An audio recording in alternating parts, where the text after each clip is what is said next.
think like the beautiful thing about coming from London is there's so much different things that can influence me from every different angle. Like just the estate I grew up in alone has enabled me to write numerous mixtapes. It's like the last album is kind of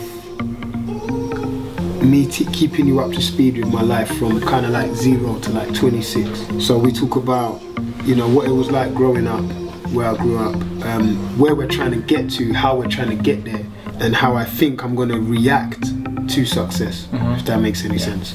So then now the next chapter is, okay, now you've kind of got where you said you was going to get to. How do you feel about it? Because now you're not, it's not an opinion anymore, it's now it's a fact. So it's now, I've kind of got to take you back through, you know, the next chapter of the story. If you followed me from the underground level, you'd want to hear what I've got to say next. I know how much it costs to stay alive underground, to even stay afloat, you know what I mean? When people are churning out videos every week and everyone's videos getting better, and then some people get signed and you're not, but your video's on the same channel, so you got to make it look as close to the signed artist as possible. And I know how much that costs, and I know how expensive it is. So when I hear that, you know, the weight's been taken off someone's shoulders and they're now, you know, in the in the machine, so to call it, I'm happy for them, because I'm just hoping they can now turn that into more success and make it work for them. A massive part of my career was mixtapes and giving away stuff for free.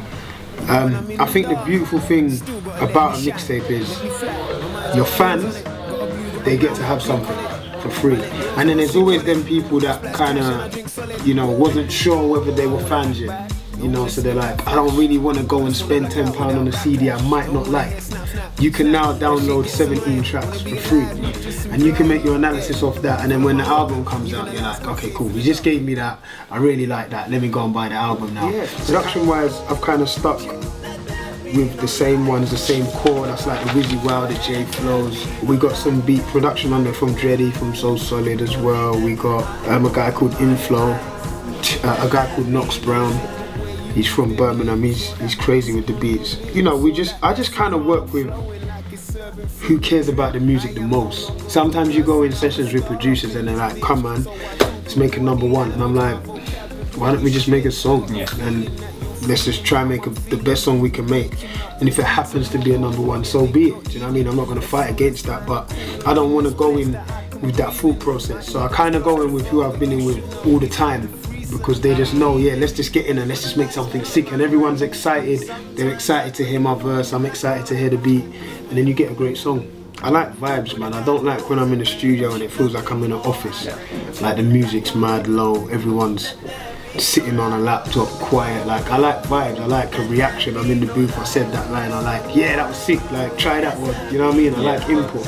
When you're making it, you gotta think, when I step out on the festival stage, it's gonna feel like this. But sometimes you're in a small room, and if everyone's really quiet and really chilled, and it's like, it's hard to bring that fire out of you. You kind of want to make it in that element.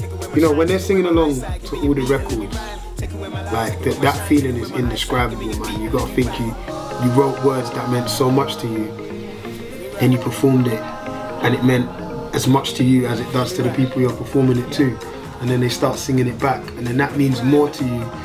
Like, it's just an ongoing, you know, emotion. What I really wanted to make sure I'd done was come back on more of a uplifting note, because, you know, throughout the last campaign, you know, we started off with the bangers, and then we kind of slowed it down and went into the deeper tracks. So it's like, I wanted to come back smiling. Do you know what I mean? It's like I went away on a sad face. I want to come back smiling and uplift the people again. Nothing more I crave than the blackout. Let there be no light.